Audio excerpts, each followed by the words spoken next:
Magandang araw mga Lods, pag-uusapan natin mga kaganapan sa boxing. Manny Pacquiao at kapwa Pinoy na international great stand-up comedian Jokoy nagkita pagkatapos ng laban ni Pacquiao kay Barrios. Sabi ni Jokoy na si Pacquiao ang greatest sa boxing. Tila proud na proud si Jokoy na nakabalik pa si Pacquiao sa isang championship fight sa Las Vegas sa edad na 46 years old.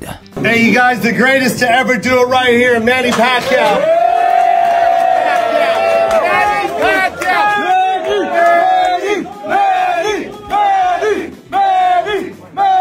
Samantala sa post-fight interview ay pinakita ng pambansang kamao ang kanyang pagka-sportsmanship kung saan niyakap pa pareho ang kanyang nakatunggali na si Mario Barrios at trainer nitong si Bob Santos. Sports lang, walang personalan. Ito naman mga Lods ang introduction kay Manny Pacquiao bago nagsimulang laban nila ni Barrios. Grabe ang excitement at sigawan ng mga tao nung binanggit na ang pangalan ni Pacquiao.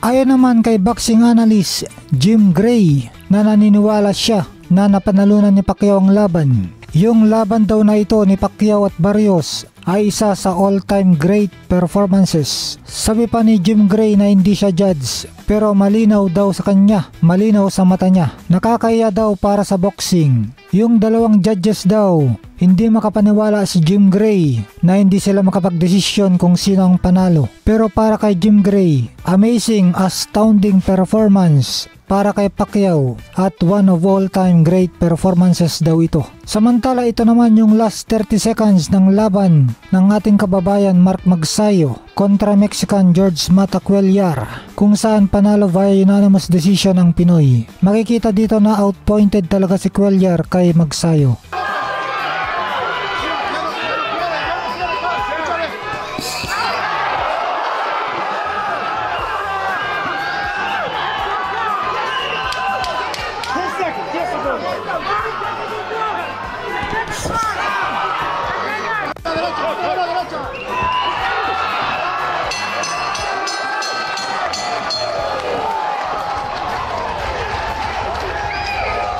Samantala, sinabi ni Gervonta Tank Davis na mas malakas siya kay Pacquiao dahil siya ni-knockout niya si Barrios sa laban nila. Samantala si Pacquiao daw, tabla lang ang laban nila ni Barrios. Pero yung laban ni Davis ay may rehydration clause kaya na weight drained si Barrios. Samantala kay Pacquiao, edad 46 years old, pumayag ito na mag-rehydrate si Barrios hanggang 168 pounds pa. Ganito katapang si Pacquiao maski underdog pa siya sa laban. May kumakalat naman na balita na sa isang panayam daw ay sumama ang loob ni Coach Buboy Fernandez. Hindi pa natin kumpirmado kung totoo nga ito. Pero sinabi daw ni Buboy na hindi niya nagustuhan ay ang magpalit ng tao sa taas. Siya pala dapat ang head coach, kaya siya daw dapat ang nasa loob ng ring at hindi si Coach Freddie Roach. Samantala itong dating karibal at tinalo ni Pacquiao na si Sugar Shane Mosley ay babalik sa Lona sa London sa July 25 at kakalabanin si Matt